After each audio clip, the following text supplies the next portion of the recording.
Bonjour et bienvenue sur ce nouvel épisode de Biz and Fun. On est heureux d'accueillir aujourd'hui Diane Gobert de Bulle d'Expansion qui est là donc pour tout simplement nous expliquer un petit peu ce qu'elle fait dans le Focus Métier. On y va.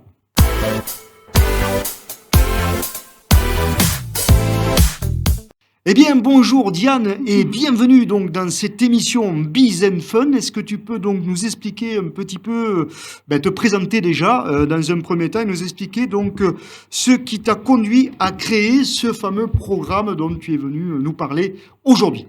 Oui, bonjour Stéphane.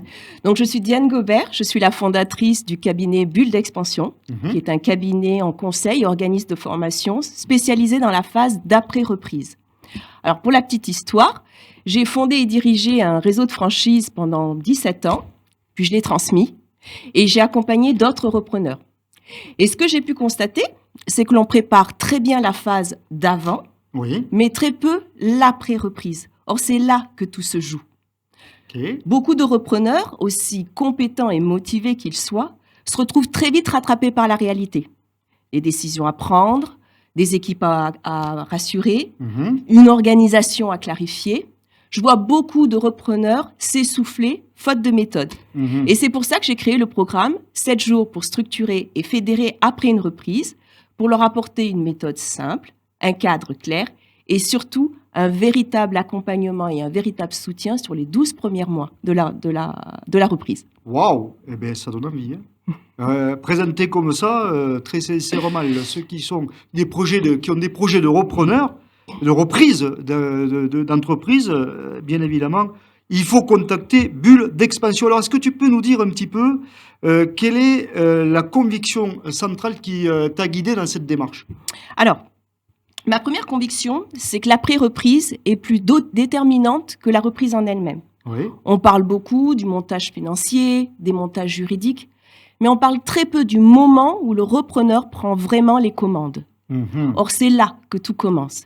Et ma deuxième conviction, c'est que la structure et l'humain sont indissociables. Plus une organisation est claire, plus les équipes sont rassurées, et plus les équipes sont rassurées, plus le dirigeant prend plus facilement ses décisions. En gros, un repreneur, il a besoin de clarté et d'un cadre solide pour avancer. Oui, ça c'est une certitude. Est-ce que tu peux nous dire, parce qu'on entend souvent dire que la réussite est d'abord humaine, avant d'être stratégique. Oui, parce qu'en fait, les équipes à ce moment-là, elles vivent une profonde transformation. Oui. Alors, le nouveau dirigeant arrive, il a une nouvelle manière de faire. Oui. C'est forcément, ça crée de l'incertitude. Oui. Prenons l'exemple, Stéphane, d'un repreneur qui ne sait pas ou ne pense pas à expliquer son projet. Oui. Résultat, ses équipes sont perdues, elles n'arrivent pas à se projeter, et forcément, ça crée de l'inertie. À partir du moment où on prend le temps de clarifier les rôles, de lui expliquer sa manière de communiquer, de travailler avec lui sa manière de communiquer, en fait, tout se débloque. Oui, c'est un management, on va dire, intelligent. C'est ça. Qui permet de rassurer un petit peu ceux qui vont avoir la chance de travailler avec la personne qui reprend cette entreprise. Donc, parce que c'est vrai que quand il arrive, eh bien, on se pose des tas de questions et que si on est clair et net dans sa vision et qu'on a une vision, eh bien, tout est bien plus simple. Ce qui est important à comprendre, en fait, c'est que c'est l'humain qui va rendre la stratégie possible. Et une équipe, en fait, qui comprend son cap, et surtout qui comprend le rôle qu'elle va jouer dans la transition, avance beaucoup plus vite. Et c'est ce qu'on recherche. Oui, ça paraît tellement logique, mais malheureusement, c'est vrai que sur le terrain, c'est pas toujours ce qu'on peut voir. Alors, est-ce que tu peux nous dire un petit peu comment se déroule concrètement ton accompagnement? Alors, le programme 7 jours pour structurer et fédérer une reprise, et fédérer après une reprise, se déroule donc en 7 jours, répartis sur 2 blocs. On va travailler sur 3 grands axes qui vont être la place du repreneur, comment il prend sa place, comment on structure et comment on sécurise la trajectoire, et surtout comment on construit les bases solides en fait, de la performance. Pour ça, on va faire un diagnostic clair sur les 12 premiers mois. Oui. On va identifier les priorités, on va identifier les risques, on va identifier les modes de fonctionnement. Pour ça, on va s'appuyer sur des outils très concrets. On part de la réalité du repreneur. Et entre chaque session, j'ai prévu des séances de coaching pour permettre aux dirigeants d'ajuster en direct ces décisions clés. Oui, c'est bien ça. Voilà. C'est très, très bien. Est-ce que, du coup, tu peux nous dire un petit peu ta différenciation par rapport à des formations qui pourraient exister et qui font peut-être un petit peu ce que tu fais, bien sûr beaucoup moins intéressant, mais quand même, est-ce que tu peux nous dire, toi, qu'est-ce qui te différencie en fait de ces formations? Alors, le truc, c'est que c'est bien plus qu'une formation. Ce que je propose, c'est un véritable accompagnement opérationnel. Tu fais bien de le souligner. Ce qui est important, c'est que j'ai bien voulu, en fait, c'était important pour moi de limiter volontairement les groupes à 10 participants. Oui. Parce qu'en fait, je souhaite que chaque repreneur puisse travailler pendant la séance sur son propre plan de reprise. Et n'oublions pas la force de l'intelligence collective. Ah oui. 10 repreneurs qui échangent et qui apprennent ensemble, c'est extrêmement puissant. Et ce qui est différent aussi, c'est que je peux intervenir en interne avec les équipes. Et ça, c'est assez rare dans ce type de dispositif. Oui, c'est-à-dire que tu mets les mains dans le cambouis, quoi, un petit peu. C'est ça, c'est voilà, ça. Si je peux me permettre. Ok, mais c'est important parce qu'effectivement, souvent, on va donner la méthode, mais on ne montre pas concrètement sur le terrain comment on la met en place et ce qu'elle peut apporter. Et je pense que ça fait toute la différence. Oui, et ce qui peut faire aussi la différence, c'est que, en fait, tout ça, je pars de mon vécu. Oui. J'ai une approche très pragmatique et très concrète. Je sais ce que vivent les repreneurs, je sais ce que vivent les cédants et je sais ce que vivent les équipes pour les avoir accompagnés. Oui. Alors, qu'est-ce que tu peux nous dire, toi? Quel changement tu as observé chez les repreneurs que tu as accompagnés? Est-ce que tu peux nous citer, par exemple, un exemple? Oui. En fait, dans la plupart des accompagnements de repreneurs que je fais aujourd'hui, je constate à peu près les mêmes évolutions. Oui. Au départ, ils arrivent, ils sont stressés, sous pression, ils n'arrivent pas à prendre du recul. Et c'est vrai et surtout, ils ont des priorités qui sont réparties un peu partout. Oui. À partir du moment où on prend le temps de bien clarifier la méthode, de bien revoir avec eux la manière de prendre des décisions, en fait, tout s'aligne. Ils sont beaucoup plus posés, plus alignés, plus justes et surtout plus solides, en fait, dans leur posture. Et c'est ça que mon accompagnement va accélérer. Ok, ben c'est super ça. Qu'est-ce que tu peux, toi... certains disent en fait que une formation ne change pas vraiment les résultats d'une reprise. Qu'est-ce que tu peux répondre à ces détracteurs sur la formation? Ouais, sur la formation. Alors, que je peux les comprendre si la formation reste trop théorique. Oui. Mais là, c'est pas le cas. Là, on parle des vrais sujets des repreneurs. On va parler de leur organisation, on va parler de leurs décisions, on va parler de leurs équipes. En fait, on parle de la réalité du quotidien. Ce qui est important de comprendre, c'est qu'un repreneur qui est accompagné, c'est un repreneur qui décide mieux, plus vite, plus juste, plus aligné. Oui, il a une vision. Il a une vision et en fait, il roule dans sa voiture et il a des essuie-glaces qui fonctionnent. C'est ça. C'est ça. Ça évite d'aller dans le mur, en fait, et de se faire mal. C'est pour ça qu'il faut être tout le temps accompagné par des experts qui maîtrisent. Et il ne faut pas avoir peur. Qui savent de quoi ils parlent. Et surtout, je pense, ce qui est important, voilà, c'est d'être bien entouré. Alors, est-ce que tu peux nous dire, toi, un petit peu, le message que tu pourrais, le message essentiel que tu pourrais donc dire à tous ces repreneurs-là qui regardent donc cette émission? Alors, tendez bien l'oreille, c'est le moment le plus important. Donc, on y va. Vas-y, Diane. Vas-y, à fond. C'est ce que je disais, c'est surtout ne restez pas seul. C'est vrai que cette période, elle peut être vécue comme une véritable zone de turbulence. Bien sûr.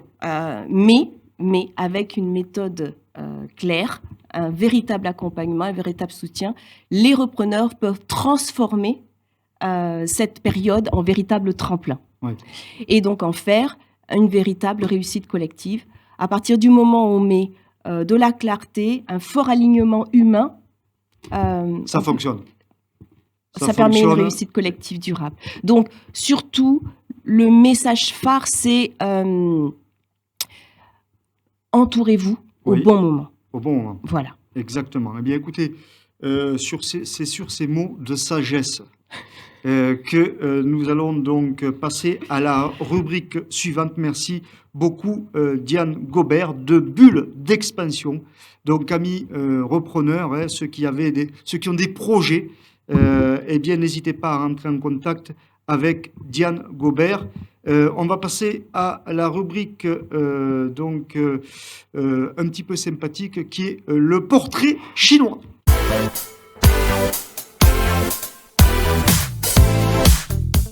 Alors après avoir parlé donc de la méthode et d'avoir été très très très sérieux, et il le faut parce que c'est un sujet important, eh bien j'avais envie donc de montrer à ceux qui nous regardent un petit peu l'envers, je dirais, de ce que tu es dans ta vie de tous les jours. Et donc je vais te poser 4-5 petites questions comme ça et tu vas me répondre donc gentiment, je l'espère. Qu'est-ce que tu peux me dire sur le dernier film que tu as vu là dernièrement? Quel est le dernier film que tu as vu dernièrement? Alors, j'ai revu Les Figures de l'ombre. Les Figures de l'ombre. Ouais. D'accord. Et je l'ai particulièrement apprécié, notamment sur le fait que, voilà, pour toutes celles qui osent aller là où on ne les attend pas. Ah oui, bien. Ok, super. Ton livre donc de chevet actuellement ou celui qui t'a fait kiffer ces dernières semaines? Alors, ce serait plutôt celui qui m'a fait kiffer, en tout cas qui m'a vachement challengé. C'est Les Vertus de l'échec. Les Vertus de l'échec pour cette capacité à avancer malgré l'échec. À avancer, à réajuster et à continuer à apprendre pour réellement avancer. Top. Voilà. Est-ce que tu peux dire à tous ceux qui nous regardent là, Diane, une de tes passions? Alors, j'aime beaucoup la danse. Ah, voilà. La danse de salon ou la danse un peu, on va dire, salsa, etc. Qu'est-ce que tu danses, toi? Tu danses tout. Bon, c'est bien. Voilà, donc si vous aimez danser, vous pouvez la contacter, bien sûr, mais pas que pour ça. Parce que qu'est-ce que tu peux nous dire sur ce que tu cuisines? Quelle est ta spécialité? Alors, ce que je réussis le mieux, on va plutôt fonctionner comme ça. Ouais. La blanquette de veau. Oh, la blanquette de veau. Bon, mais génial. Ça, c'est un plat typiquement français. Et qui régale, en famille, entre amis. Voilà. Ça donne l'eau à la bouche. C'est pas encore l'heure de manger, mais bon. Donc, qu'est-ce qu'on va finir? On va finir par quoi? On va finir par, je ne sais plus. Donc, eh bien, écoutez, c'est terminé. La rubrique est terminée et on va passer à la question fun.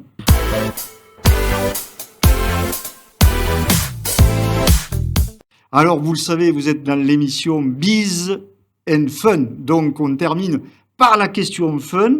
Et donc, Diane, si tu avais un pouvoir pendant 24 heures, lequel choisirais-tu? La capacité de pouvoir voir le futur, mais que les bonnes choses. De pouvoir aider d'autres personnes. Ah ouais, ça c'est un super pouvoir. Mais que les bonnes choses. Que les bonnes choses. Que les bonnes choses, forcément. Que les choses qui peuvent être aidantes. Oui. Alors malheureusement, je pense que ce pouvoir n'existe pas. Oh, mais mince. Bon, tu peux peut-être le créer. J'aurais bien aimé. Alors Diane, merci beaucoup d'avoir participé à cette émission Biz and Fun. Merci à toi. Comment on te retrouve sur les réseaux? Est-ce que tu as un site internet? Oui. Si on veut rentrer en contact avec toi. Alors sur mon site internet www.bulle-expansion.fr. Ok. Sur le réseau sociaux, Diane Gobert, sur LinkedIn. Essentiellement LinkedIn. Ok. Et puis, voilà. Ok, c'est déjà pas mal. C'est déjà pas mal. C'est déjà pas mal. Voilà, amis entrepreneurs, vous avez un projet de reprise dans toute la France parce que Diane Gobert se déplace. Bien sûr. Ouf, parce que je n'étais pas sûr, mais elle se déplace. Donc, c'est super. Donc, profitez de son expertise, bien évidemment. Et vous pouvez la contacter. C'est quelqu'un qui a fait ses preuves puisqu'elle a monté elle-même de A à Z un réseau qu'elle a vendu il y a quelque temps. Donc, elle sait de quoi elle parle. Vous pouvez lui faire confiance. Bulle d'expansion, eh bien, c'est bien évidemment le réseau avec lequel il faut rentrer en contact. Diane Gobert, merci beaucoup. Merci Stéphane. Et à très bientôt sur Biz and Fun. Merci.